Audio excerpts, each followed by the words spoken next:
ನೆಮ್ಮದಿ ಸಿಗೋ ಜಾಗದಲ್ಲಿ ಒಂದು ಸ್ವಲ್ಪ ಹೊತ್ತಾದರೂ ನೆಮ್ಮದಿಯಾಗಿರೋಣ ಅಂತ ಅವ್ರು ಹಾಗೆ ಮಾಡ್ತಾರೆ.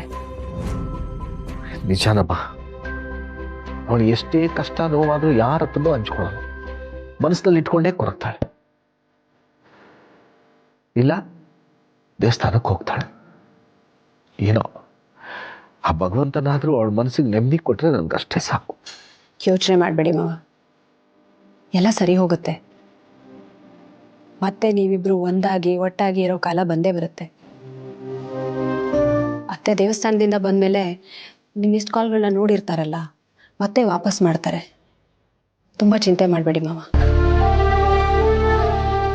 ಕಾಫಿ ಕೊಡ್ಲಾ ಮಾವ? ಬೇಡಮ್ಮ ಬೇಡ, ಬೆಳಗ್ಗಿನ ಕುಡ್ದಿದ್ದೀನಲ್ಲ, ಏನು ಬೇಡಮ್ಮ.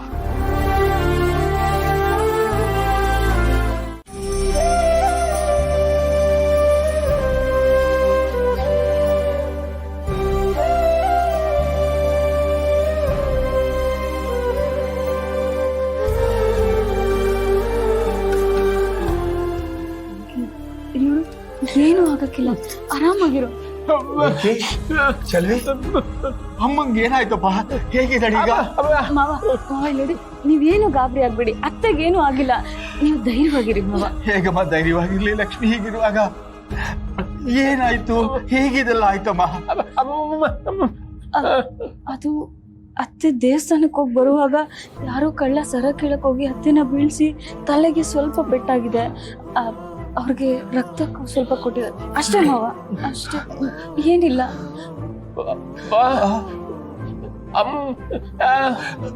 ಸಂತು ಫೋನ್ ಮಾಡಿ ಹೇಳದ್ನಪ್ಪ, ಮೊದ್ಲೇ ಅವಳು ಹುಷಾರಿರ್ಲಿಲ್ಲ.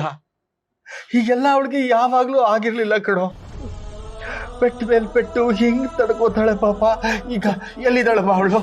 ಮಾವ ಇಲ್ಲಿ ನೋಡಿ, ನೀವು ಗಾಬರಿ ಆಗ್ಬೇಡಿ. ಇನ್ನೊಂದ್ ಸ್ವಲ್ಪ ಹೊತ್ತಿಗೆ ಅತ್ತೆನೇ ಎದ್ದು ಬಂದು ನಿಮ್ಮ ಹತ್ರ ಮಾತಾಡ್ತಾರೆ. ನಾನು ನೋಡ್ಲೇಬೇಕಮ್ಮ, ತಡ್ಕೊಳಕ್ ಆಗ್ತಾ ಇಲ್ಲ. ಎಲ್ಲಿದ್ದಾಳೆ ಮಾವ? ಹೇಳಕ್ಕೆ ಮಾವ,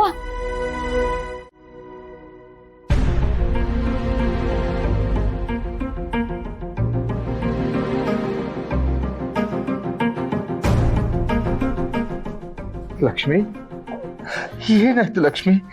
ಏನಿದೆಲ್ಲ?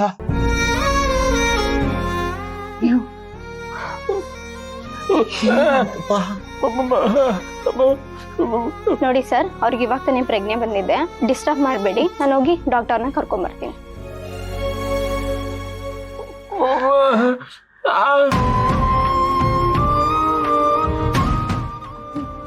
ಇವಾಗ ಹುಷಾರಾಗಿದ್ದೀರಲ್ವೇ? ಯಾಕೆಲ್ರು ಇಷ್ಟೊಂದು ಗಾಬರಿ ಆಗ್ತಿದ್ದೀರಾ? ನನಗಂಥದ್ದೇನೂ ಆಗಿಲ್ಲ. Venky, ಅಳ್ಬೇಡಪ್ಪ.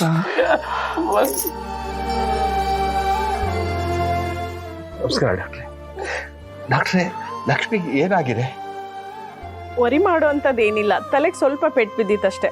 Now she is perfectly all right. ಹಾಗಾದ್ರೆ ಇವಳನ್ನ ಮನೆಗೆ ಕರ್ಕೊಂಡು ಹೋಗ್ಬೋದಾ? ಹಾ, ಡಿಸ್ಚಾರ್ಜ್ ಮಾಡಬಹುದು. ಆದ್ರೆ ನಾನು ಕೊಡೋ ಮೆಡಿಸಿನ್ ನ ಮಿಸ್ ಮಾಡದೆ ಕರೆಕ್ಟ್ ಆಗಿ ಕೊಡಿ. ಖಂಡಿತ ಖಂಡಿತ, ಕಣ್ಣಲ್ಲಿ ಕಣ್ಣಿಟ್ಟು ನೋಡ್ಕೊಳ್ತೀವಿ ಡಾಕ್ಟ್ರೆ.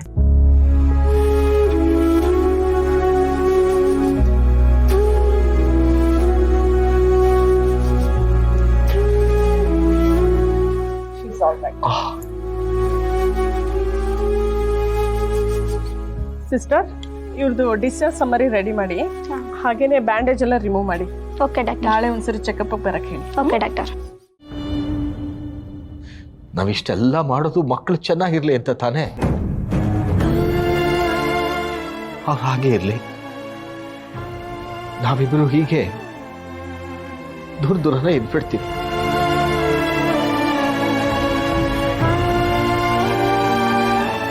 ದೀನಾ, ಎಷ್ಟು ದಿವಸ ಅಂತ ನನ್ನ ಮೇಲೆ ಅವಲಂಬಿಸ್ಕೊಂಡಿರ್ತೀಯ? ಇವತ್ತಿದ್ದೀವಿ, ನಾಳೆ ಇರ್ತೀವೋ ಇಲ್ವೋ ಗೊತ್ತಿಲ್ಲ. ಸಾವು ಯಾವಾಗ ಬೇಕಾದ್ರೂ ಬಂದು ನಮ್ಮನ್ನ ಕರ್ಕೊಂಡು ಹೋಗ್ಬೋದು. ಬಿಡ, ಈ ಮನೆ ಸೊಸೆಯಾಗಿ ಮನೆ ಜವಾಬ್ದಾರಿನ ತಗೊಳ್ಳೋ ಕರ್ತವ್ಯ ನಿನಗಿದೆ. ಇದ್ದೋಗೋ ಮರನ ಅವಲಂಬಿಸೋದಕ್ಕಿಂತ ಗಟ್ಟಿಯಾಗಿರೋ ನಿನ್ನ ಗಂಡನ್ನ ಅಪ್ಕೊಂಡಿರೋದೇ ಒಳ್ಳೇದಲ್ವಾ? ನೋಡು, ಬೇಜಾರು ಮಾಡ್ಕೋಬೇಡಮ್ಮ. ಮನೇಲಿ ಹೆಣ್ಮಕ್ಳು ಕಣ್ಣೀರ್ ಹಾಕ್ಬಾರ್ದಮ್ಮ.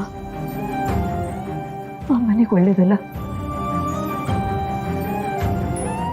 ಸಮಾಧಾನ ಮಾಡ್ಕೊ, ಎಲ್ಲ ಸರಿ ಹೋಗುತ್ತೆ.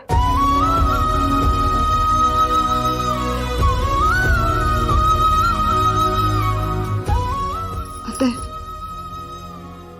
ನಿಮ್ಮಿಬ್ಬರ ತ್ಯಾಗಕ್ಕೆ ಏನು ಹೇಳಬೇಕು ಅಂತ ನನಗೆ ಗೊತ್ತಾಗ್ತಾನೆ ಇಲ್ಲ. ಮುಂದಿನ ಜನ್ಮದಲ್ಲಿ ನಿಮ್ಮಿಬ್ಬರು ಮಗಳಾಗಿ ಹುಟ್ಟಿಸು ಅಂತ ಆ ದೇವ್ರ ಹತ್ರ ನಾನು ಬೇಡ್ಕೋತೀನಿ ಅತ್ತೆ.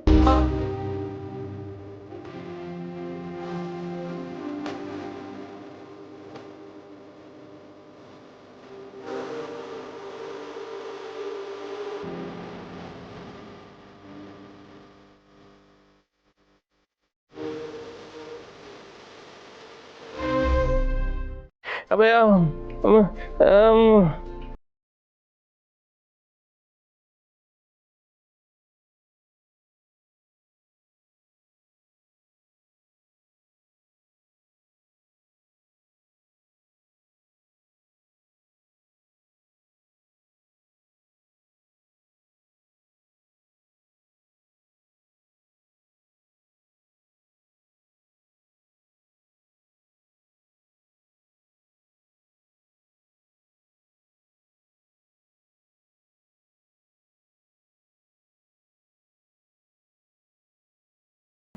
ನನ್ನ ಹತ್ರ ಐತಲ್ಲ ಒಡವೆ, ಇದನ್ನೆಲ್ಲ ಮಾರ್ಬಿಟ್ಟು ದುಡ್ಡು ತಂದು ಇಲ್ಲಿ ಕಟ್ಬಿಡೋಣ.